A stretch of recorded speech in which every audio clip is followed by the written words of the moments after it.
everybody. Cal Banyan back with another Hypnosis, etc. with Celeste Hackett, the fun place to come and learn more about hypnosis. We've got free hypnosis training, tips, tricks, and insider techniques for you to enjoy. If you're watching this any other place than www.calbanyan.com, then you'll want to go there, because right down there underneath the video we've got links and additional supportive text that lets you in on what we're talking about and extends the program.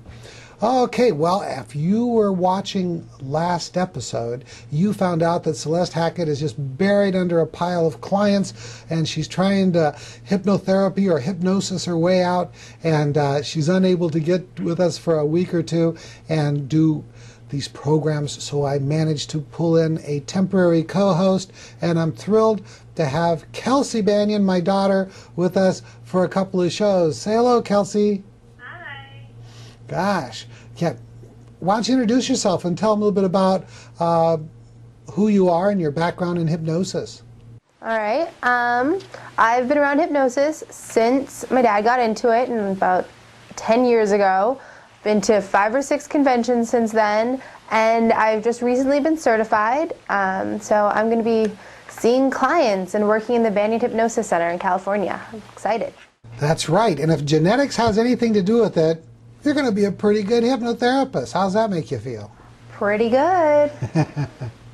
All right, let me see. I'm looking at my list of things to do today, and one of the things we're going to do is I'm going to have you fire off a couple of questions at me, just like Celeste does.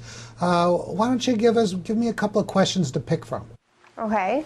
One of them, they're actually both from Ask Cal on our Hypnospace, and one of them is, what if a client isn't angry at anyone during age regression? This person has had a couple of clients who were alone during most of the AR session and aren't really mad at anyone. It is a little difficult to do forgiveness of others if they don't have anyone to be angry at. Did they say what the issue was that they're working on? Nope. Okay. Nothing else. Sorry. Well, this is a good question. Let's go with this one. Oh, Kelsey, we didn't do this last time. Why don't you give them, in case they want to send you a message, send you some questions or some feedback about how you're doing, what is our Hypnospace address? It's really easy. It's Kelsey, Kelsui, .ourhypnospace.com. Good, good. And I'm Cal Banyan at calbanyan.ourhypnospace.com. Good. Now let's see. So what do you do? Now, this person who wrote the message is a 5-pather. That means that she normally will do phase 1, phase 2, phase 3, phase 4 with her clients, and phase 5 is just for those clients that have secondary gain.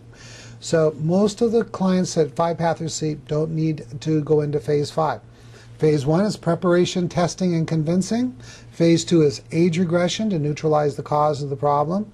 And 3 is forgiveness of others. And she says, gosh, you know, here I want to do phase 3, but in the age regression, she wasn't really all that mad at anyone. So, you know, is it right to get her to, you know, bang on a pillow and say, you're such a son of a gun and all that kind of stuff, and froth at the mouth and beat the pillow and stuff like that? And I say, well, the wise hypnotist will tell you that what we want to do is be very wise and selective when we decide who our client is going to forgive. Here's the trick.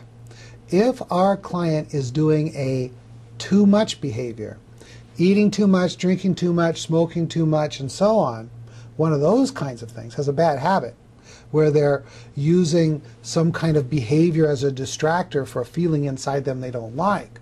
Could be as simple as feeling bored and eating, feeling sad and going to work, being angry and going for a walk. These are just distractors. They don't do anything about the cause of the problem. And by the way, if you want to hear more about distractors and the secret language of feelings, go to www.thesecretlanguageoffeelings.com. I have some really good, at least I think so, audio programs there that can teach you about that. All right. If they're doing a too much behavior, they're doing it because they have a feeling inside them they don't like, anger or sadness or loneliness or something like that, and it's mounting up throughout their life, from their past. Well, so then what we want to do is we want to take the one person in their life that's hurt them more than anyone else. That person, they're good and mad at, you see. That person may not have been revealed in the age regression, but they're there. And the anger is there, and they don't want to feel that anger, and that's why they're having trouble stopping smoking or overeating or whatever it is that they do too much of, that they've come to see you about so they can get control over it. And they will not get control over it until they get rid of that emotion. So what we do is we put the one person in that chair that's hurt them more than anyone else. And when I'm talking about the chair, I'm talking about we put an environment together where there is two people in two chairs. Some people call it the round room, some people call it chair therapy. This was originally designed by Fritz Perls and then made popular in the world of hypnotism by Jerry Kine. So we take them and put them in the round room or where the two chairs are, and we have the client forgive the offender. And it needs to be someone they're angry with. Now, what if they're not doing a too much behavior? What if you're doing work for like a fear, an irrational fear of flying or of spiders or something like that? Well, in this case, we don't want to put the one person hurt them more than anyone else. We want to put the one person who had the most to do with causing the client to have the problem. And gosh, they might not be outrageously angry, but what we want them to do is to express whatever degree of anger they do have towards that person. And a good experienced hypnotist, especially if they've been trained in the 5-path system, is very good at conjuring up the feelings that exist. And what we can always do is recall how upset the individual was during the age regression. And what we could do if they're not in touch with that feelings, we could always do a regression right in the middle of the forgiveness work, let them get in touch with those angry feelings or anger that they've experienced since that event, and have them bring it back to the forgiveness environment where they then express those feelings, and then we take them through the 10 keys to forgiveness, which are all the tools that we have available to get the forgiveness work done. Do you think I'm answering that question, Kelsey? I think so. I like that you talked about the two different types of things that people really come in for, the too much or the fear, phobia. Right. In my earlier training days, I didn't really have that understood, and probably it's only been about the last 3 years that I've really been articulating that well in classes. Good. All right. I didn't set my timer, so I don't know how far we are into the program. Do you have a quick, short little question for me? One of them is, how much rapport is too much rapport? Like, how much time is too much time spent talking and trying to build a relationship? Like, what if you're being too friendly? Is there such a thing? Yeah, well, this question comes up quite often, and you know, it really has to do with professional boundaries, and that is, you got to remember that as a hypnotherapist or hypnotist, you need to get your social needs met outside the office. When this person is laying down, you know, $100 an hour, $200 an hour, $300 an hour, you know, they didn't come to listen to you talk about your family or where you like to work out and stuff like that. You need to stay on topic. It really needs to be all about the client.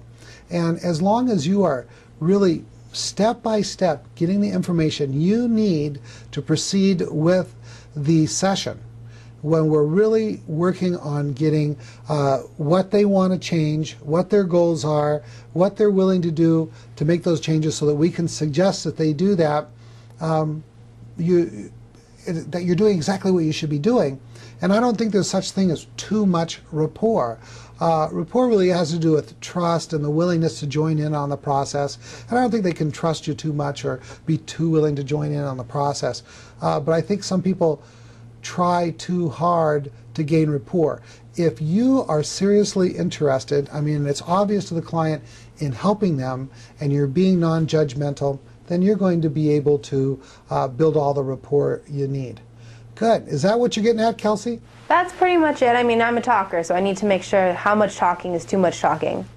Okay, you just watched a videotape of me working with a client and doing this kind of pre-hypnosis interview. What stuck out the most to you from that? Probably what stuck out the most was she was telling these long stories about her history, everything that she thinks that had to do with why she was there seeing you.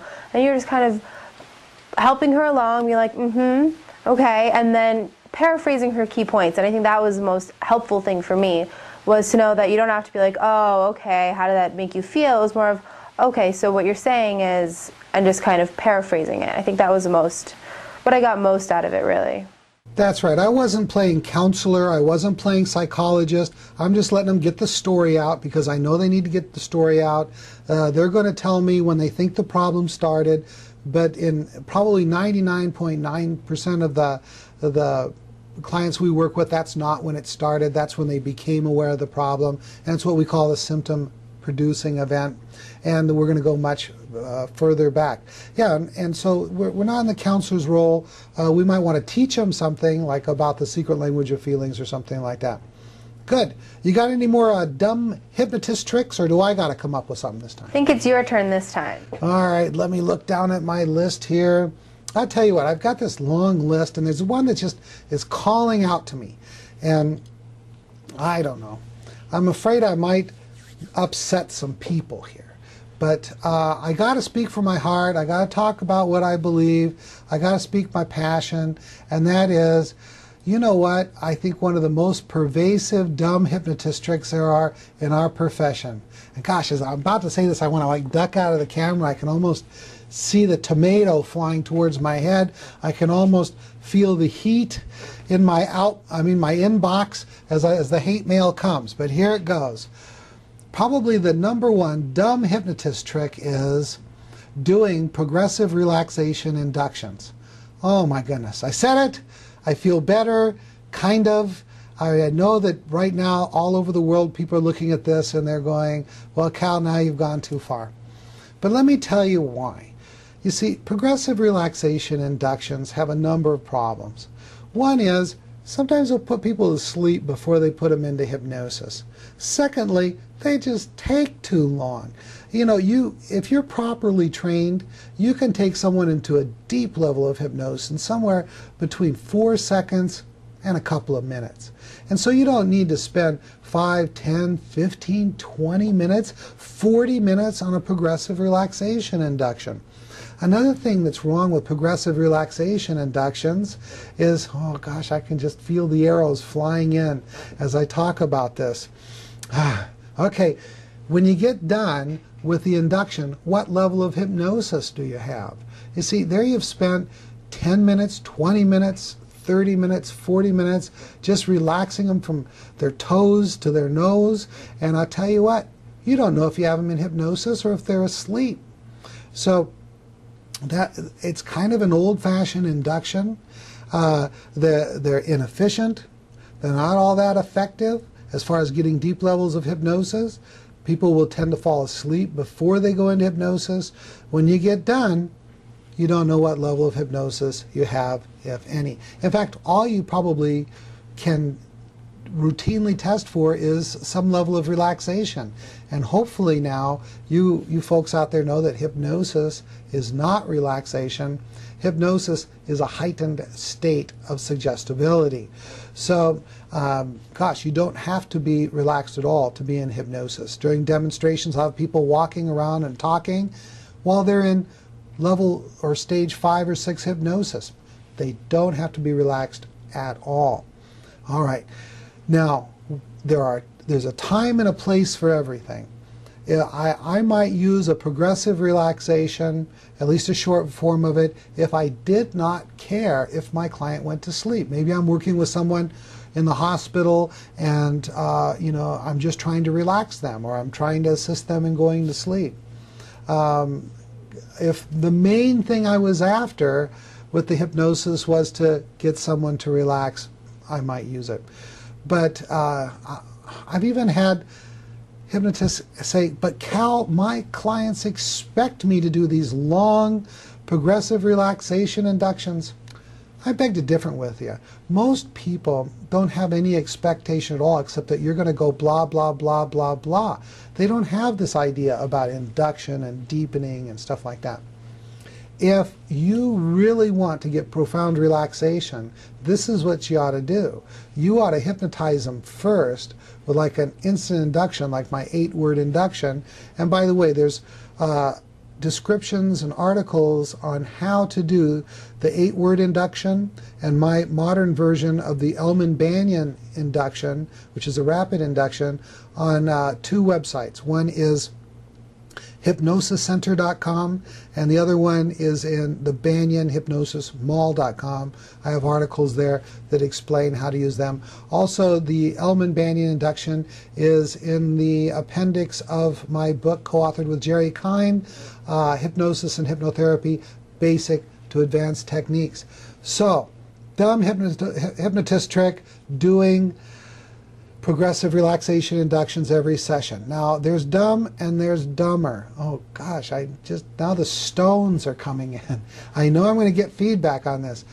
Dumb, doing long, slow, progressive relaxation inductions in a first session with a client.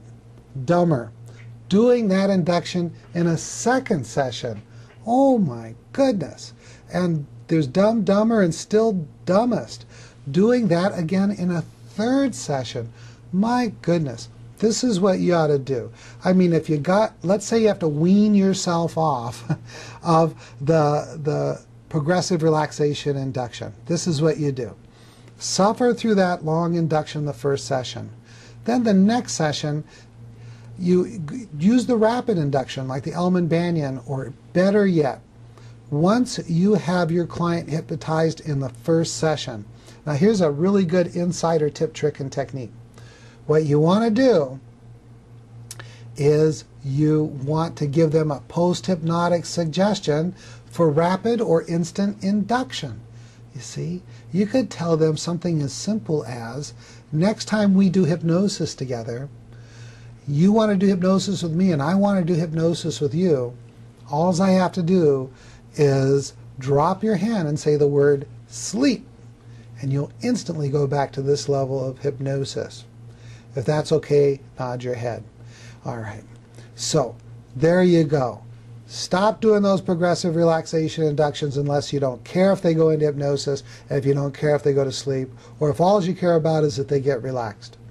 Oh, by the way, whenever you use the word sleep in an induction or anywhere in a hypnosis session, make sure in the pre-hypnosis interview or in the pre-talk you mention that if you use the word sleep during the hypnosis, you don't mean normal, natural sleep. You mean close your eyes, go deeply relaxed as if you were asleep. I feel great, Kelsey. How is that for you? Pretty good. Good. Well, what I'd like you to do is kind of wrap it up. You saw how Celeste does it, right? I've seen it a couple times. Okay, do your best. Well, that's it for this episode. I hope that you got a lot out of it. If you have any additional questions, make sure to go to the Ask Cal group on ourhypnospace.com and make sure to look me up at kelsey.ourhypnospace.com. Oh, you're looking at a proud dad right here. She's great. All right, this is Cal Banyan with Banyan's Hypnosis, etc. Signing off.